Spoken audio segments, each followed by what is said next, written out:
अस्सलाम वालेकुम प्यारे व्यूवर्स, कैसे हैं आप सब। अल्लाह ताला आप सबको अपने हिफ्ज़ मान में रखे, खैरियत से रखे। प्यारे व्यूवर्स, आज हम आपके साथ नमकीन गोश्त की रेसिपी शेयर करने जा रहे हैं, तो चलिए स्टार्ट करते हैं।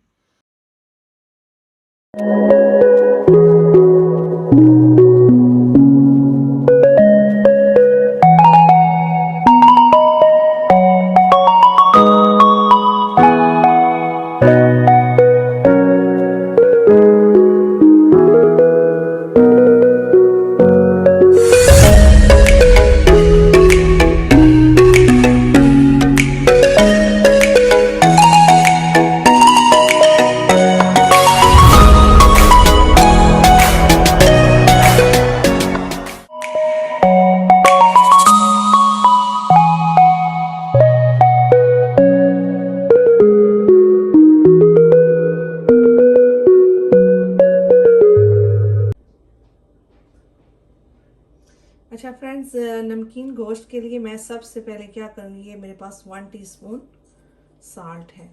इस 1 टीस्पून साल्ट लगा के तो हम इसको 15-20 मिनट के लिए, कुछ देर के लिए हम छोड़ देंगे। इसको अच्छे से हमने मिक्स करना है ताकि जो साल्ट है ना, सारी जो इसकी बोटियाँ ना उसको लग जाए। बस हमने इसको 20 मिनट के लिए, 15-20 मिनट के लिए हम छोड़ देंगे। ये तकरीबन ½ kg के करीब मेरे पास मीट है, और इसमें कोशिश करें कि थोड़ा फैट वाला हो ना, तो वो ज़्यादा बेहतर रहेगा ना। तो बस ये मैंने मीट को अच्छे से धोया हुआ है, मैंने धो के अच्छे से ड्रेन करके, तो फिर बस जो है ना, इसको मैंने अब साल्ट लगा दिया। अब इसको मैं ढक के रख दूंगी ताकि इसमें जो नमक है वो अच्छे से जज्ब हो जाए। फिर हम मिलते हैं, नेक्स्ट स्टेप बताएंगे आपको कि हमने नेक्स्ट स्टेप क्या करना है।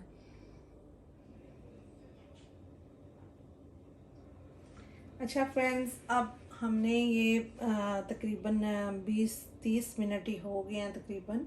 तो अब मैंने इसमें 3 टमाटोज़ डाले हैं, इसका छिलका उतार लिया है। ये मैंने फ्रोज़न किए हुए थे ना ये, तो इनको जस्ट हॉट वाटर में थोड़ी देर रखा है, तो उसके जो ऊपर से वो छिलका सा है ना वो उतर गया। तो ये 3 टमाटर मैंने लिए हैं, 1 अनियन, ऐसे हमने साबुत ही रखना है।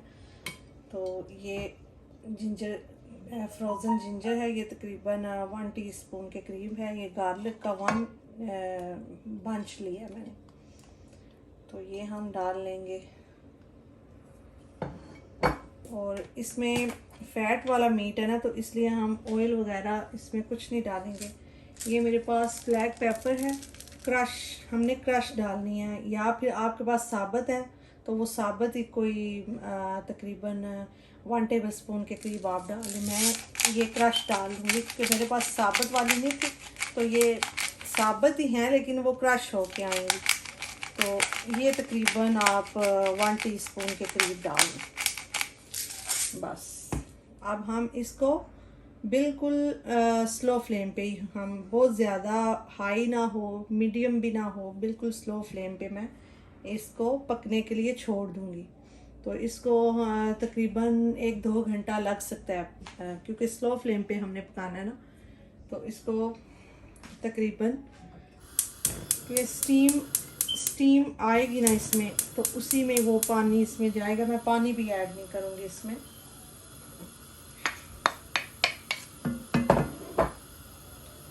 बस अब इसको मैं ढक के, तो बिल्कुल स्लो फ्लेम पे मैं इसको छोड़ दूँगी। बस थोड़ा सा अभी मैंने फास्ट रखा हुआ है फ्लेम, ताकि इसको थोड़ा सा वो सेक लग जाए। तो फिर मैं इसको बिल्कुल स्लो फ्लेम पे करूँगी। ये स्लो फ्लेम पे 1-2 घंटे इसको लगेंगे पकते हुए। फिर हम आपको बताएंगे कि जब 1-2 घंटा हो जाएगा ना, क्योंकि ये लैम है ना, तो लैम जो है ना वो जल्दी पक जाता है। तो इसको कल नए 1 घंटे में हो सकता है हो जाए। तो चलिए मिलते हैं हम कुछ देर में फिर। अच्छा, मैंने अब आधा पौना घंटे बाद जब खोल के देखा ना, तो देखें इसमें जो गार्लिक और देखें जो अनियन मैंने होल अनियन रखा था इसमें, तो वो सारा मेल्ट हो गया ना, कितने अच्छे से वो पक गए।